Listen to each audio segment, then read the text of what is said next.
Ini dia praktek korupsi, kolusi, dan nepotisme di dunia dapur profesional. Yang pertama adalah paling dasarnya dulu, waktu mau membuat satu restoran atau usaha kuliner, waktu mau investasi awal, sudah ditilep uangnya. Dibilang, oke, ini 10M, tapi ternyata hanya 5M saja, 5M masuk ke kantong. Dan ini biasanya kong kali kong, atau kerjasama dengan para vendor dan sebagainya. Sehingga semuanya tutup mulut, semuanya dapat bagian.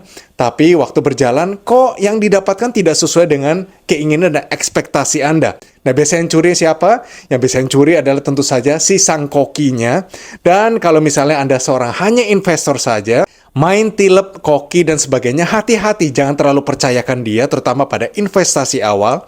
Waktu dia presentasi mengenai proyeksi ke depannya bagaimana, coba hati-hati, lihat semuanya, konteks semua vendornya, tanya, browsing, dan semuanya, cross informasi semuanya, supaya tidak tertipu di awalnya. Nah, yang kedua, kalau misalnya sudah berjalan, biasanya kokinya dan biasanya manajernya ini bisa mainin yang namanya food cost-nya dan terutama neraca bulanannya. Jadi, kalau misalnya harusnya food cost-nya ini tidak tinggi-tinggi amat, tapi dikasih yang tinggi banget. Sehingga kelihatannya, wah ini rugi nih. Tapi ternyata rugi kenapa? Masuknya di kantong dia uangnya. Bagaimana caranya? Nah, koki biasa bisa mainin dari food cost-nya. Food cost tentunya ini biasa dari produk bahan makanan. Ini biasanya yang ngatur siapa? Yang ngatur adalah kokinya juga. Dan head chef-nya biasanya yang tanda tangan terakhir untuk mengenai food cost dan juga neracanya. Kong kali kong juga dengan bagian sales dan juga bagian marketing dan juga bagian yang lainnya. Sehingga ini biasanya bisa menipu sang investor terutama kalau Anda tidak tahu bagian dalam dari operasional restoran Anda sendiri. Yang ketiga adalah biasanya, ini yang disebut sebagai nepotisme. Biasanya kalau kita investasi, oke kita ambil satu koki, koki ini akan bawa satu suku masuk ke dalam dapur atau restoran itu. Sehingga kalau terjadi apa-apa, mereka bisa kompak sama-sama, satu suara. Mereka akan bilang, oke kalau kamu mau pecat saya, kita keluar semua saat ini, bangkrut langsung. Kalau Anda mau pakai agency pun, ini belum tentu bisa secepat itu karena harus menyesuaikan diri dan operasional tetap berjalan. Kalau Anda bukannya di mall, tentu saja pusing karena biaya sewa akan terus berjalan, tidak mungkin tanpa adanya karyawan. Dan biasanya satu suku ini, kalau misalnya kita tambahkan satu karyawan yang baru, misalnya levelnya adalah sous chef atau the chef de party, atau bagian luar adalah FB manager atau FB assistant. Nah, biasanya ini dimusuhin kalau beda suku. Nah, Indonesia masih seperti begitu. Dan ini juga berlaku di dunia dapur profesional. Tidak berbeda di dunia-dunia yang lainnya. Dan biasanya pelan-pelan mereka pakai satu politik sehingga orang ini akan menyerah dan juga akan keluar. Terutama kalau dia mau melawan arus. Dia sudah tahu ada yang nggak beres di dalam, ada terjadi KKN, dia mau laporin, wah ini secara cepat akan diintimidasi, dan sehingga dia menjadi keluar sendiri dengan kemauannya sendiri, padahal ditekan oleh teman-temannya sendiri. Yang keempat adalah biasanya orang-orang di dalam ini, terutama di dapur, mereka jualan di dalam. Jadi ada yang pegang minyak, ada yang pegang beras, ada yang pegang garam. Sesuatu yang dipesan berulang-ulang kali dengan jumlah yang banyak. Artinya apa? Artinya kalau mau beli beras harus dari dia, produknya ya A ini. Kalau mau beli minyak, sudah minyak ini saja. Pokoknya harus selamanya minyak ini tidak bisa diganti. Sehingga kalau kalian makan di satu restoran, kok rasanya begini-begini saja? Katanya sudah renovasi, kok sama saja rasanya. Nah itu, karena dalamnya orangnya masih sama, jualannya masih sama. Mereka mau profitnya ke mereka.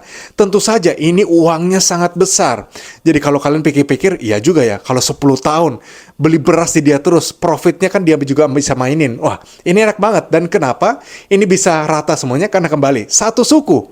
Dan ini juga satu pimpinan, sehingga semuanya dapat bagian, semuanya happy. Kerugiannya adalah kalau misalnya saya pernah sebagai konsultan restoran, saya masuk, saya mau ubah menu, diminta oleh kliennya. Tapi bagaimana saya bisa ubah menu? Kalau saya mau masuk dapur pun, mereka sudah memusuhi saya. Tidak boleh ya, tidak boleh diganti ini, tidak boleh ganti ini, tidak boleh ganti itu. Sedangkan kalau mau ada perubahan, tentu saja saya harus pakai produk yang lain. Mungkin ada impor, ada yang lokal, dengan brand yang berbeda. Tapi kan tidak pakai produk mereka, tidak beli dari mereka. Nah, itu dia deh. Terjadi konflik di situ, sehingga praktek KKN yang mereka sudah lakukan begitu lama, ini tidak mau mereka hentikan. Lebih baik mereka intimidasi saya sehingga saya keluar. Dan akhirnya memang benar, karena mereka memainkan berbagai cara, susah untuk konsultan untuk memperbaiki satu restoran. Itulah kenapa banyak restoran yang gagal, karena bukannya konsultannya ini tidak jago, tapi ternyata dalamnya sudah membusuk. Itu dia salah satu praktek KKN. Selanjutnya adalah tentu saja yang namanya tilep bahan, tilep produk di dalam restoran itu sendiri.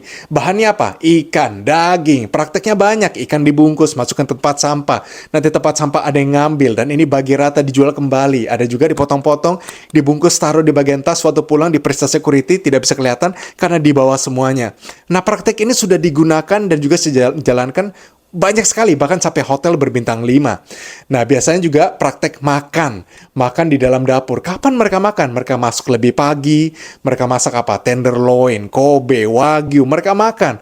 Waktu dilihat, oh ini bahan habis nih, pesan lagi. Lama-lama kosnya meningkat, tahu-taunya yang makan adalah orang dalam sendiri. Nah, ini adalah praktek sebenarnya mencuri, dan ini tentu saja salah. Dan bagaimana caranya kita bisa tahu? Kita tahu dari kamera CCTV. Nah, biasakan di dalam dapur apapun itu tidak ada yang namanya privasi di situ. Ini adalah area bisnis Anda. Selalu perhatikan di situ dan luangkan waktu. Jangan rekaman CCTV ini dikasih kepada mereka. Mereka bisa mainin atau dihapuskan seperti berbagai kasus di Indonesia. Hati-hati. Jadi Anda mau repot sendiri. Dan juga, kalau bisa Anda sewa satu agen security yang di luar kapasitas mereka dan juga di luar suku mereka. Sehingga secara profesional, mereka bisa menilai, mengawasi, dan kasih tahu kalau terjadi kecurangan. Dan selanjutnya tentu saja dia main dengan supplier. Siapa yang main? Tentu saja kokinya, kepala kokinya tentunya ya. Main dalam arti apa? Supplier selalu kasih uang kepada si sang koki, terutama kepala koki. Udahlah, pakai barang saya terus. Sekalipun barangnya tidak sebaik mungkin dengan supplier yang lain, harganya lebih mahal, tapi karena harga lebih mahal, oke lah, kita bisa kasih bagi duit sedikit. Saya kasih terus kamu ya, kamu pakai terus bahan saya, yang ini jangan. Itu sudah terjadi sejak dulu, dan susah untuk mengubah kualitas menu kalau ya barangnya itu-itu saja dari sang supplier ini. Dan tentunya kalau sang koki sudah masuk dari awal, dia sudah bawa vendor-vendornya. Sekalipun Anda tawarkan vendor ini, vendor itu, oh sorry ya, saya sudah punya vendor ini dan itu. Nah, praktek ini sudah ada sejak dulu, sehingga kalau Anda makan di restoran sekarang, rata-rata rasanya kok sama semua ya, beda-beda tipis, menu juga itu-itu saja, karena ya itu, main dengan supplier yang sama saja, terutama supplier besar, wah mereka akan spend money, mereka akan kasih fasilitas yang bagus banget untuk si head chef ini, karena kenapa? Mereka mau monopoli yang namanya dunia supplier. Jadi supplier yang kecil sekalipun bagus, ada artisan produk di situ, akan kalah dengan sesuatu yang mass produk, terutama sesuatu supplier yang sudah dikenal, sudah besar, sudah kaya raya. Ini susah untuk ditandingi. Dan tentu saja, masih banyak lagi praktek KKN di dunia restoran. Saya tidak bisa bagi semua di sini, nanti lain kali. Tapi yang terakhir saya mau bagikan adalah banyak terjadi tilep uang tip di dalam restoran. Nah, tilep uang tip ini dari mana? Misalnya kalau saya dulu di restoran Jepang, di sushi counter, kita sering dikasih uang tip. Dan uang tipnya lumayan besar. Satu hari bisa 1 juta, bahkan pernah sampai 5 juta rupiah.